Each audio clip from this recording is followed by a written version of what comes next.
RCB 18 years తర్వాత గెలిచిందన్నా. గెలిచిందంటే వాళ్ళకి కష్టపడ్డది. ఇక కోహ్లీ ఫ్యాన్స్ దేవుళ్ళకు పూజలు చేసి ఒక్కొక్కరు ఎన్నో మొక్కి ఆ దేవుడు అంటే నిజంగా కాపాడిందని గెలవచ్చు. ఇప్పుడన్నా కోహ్లీ పాత్ర ఎంత ఉంటుంది అంటే మెయిన్ నిజం చెప్పిన అది గెలిచినట్టే కోహ్లీ వాళ్ళనే. కోహ్లీ లేకుండా అసలు ఎవరు సపోర్ట్ కూడా చేయడానికి కోహ్లీ వాళ్ళనే. ఆర్సీబీ గెలిచిందంటే కోహ్లీ వాళ్ళనే. కోహ్లీ కూడా మంచి ఆడిండు అన్ని మ్యాచ్లో. లాస్ట్ కూడా మంచిగా ఆడిండు కాబట్టి గెలిచారు. తొందరగా అవుట్ అయితే అందరూ ఓడిపోయేవాళ్ళు. ఇంకా 2 ఓవర్లు ఉంటే వాళ్ళు చుక్కలు చూపారు. అసలు వాళ్ళకి దాని క్యాప్టెన్ గారు ఫస్ట్ సెకండ్ బాల్కి అవుట్ అయ్యాడు. రాజస్థాన్ గారు ఉండింటే వాడు 100 పెద్ద త్వరగా అవుట్ అయింది. వాళ్ళు చేయి నొప్పి వల్ల కానీ డౌట్.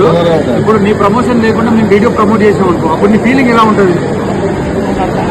ఇప్పుడు నీ పర్మిషన్ లేకుండా నీ వీడియోని మేము ప్రమోట్ చేసుకుంటాం బయట, అంటే ఎక్కడైనా బయట ఈవెంట్స్ లో కలిసినప్పుడు ఇట్లా కలిసినప్పుడు మేము వీడియో ప్రమోట్ చేసుకుంటాం.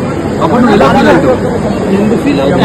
అంటే నీ వీడియో వైరల్ అవుతుందని హ్యాపీగా ఫీల్ అవుతావా? అరే నన్ను బేస్ చేసుకొని మీరు పైసలు సంపాదిస్తున్నారని ఫీల్ అవుతావా? నా వల్ల ఒక రూపాయి సంపాదించుకుని హ్యాపీగా ఫీల్ అవుతా. కానీ నా వీడియో ఎందుకు పెట్టుకున్నాడు అనేది క్వశ్చన్ అవుతుంది నా లైఫ్ లో. యూట్యూబ్ లో చాలా మంది నా వీడియోలు పెట్టుకుంటారు. ఎక్కడికి వెళ్ళినా ఏముంది, నాకు పబ్లిసిటీ అని కాదు, నా వల్ల నీకు రూపాయి వస్తే బెనిఫిటే కదా. నా వల్ల నువ్వు బాగుపడ్డావంటే సంతోషం.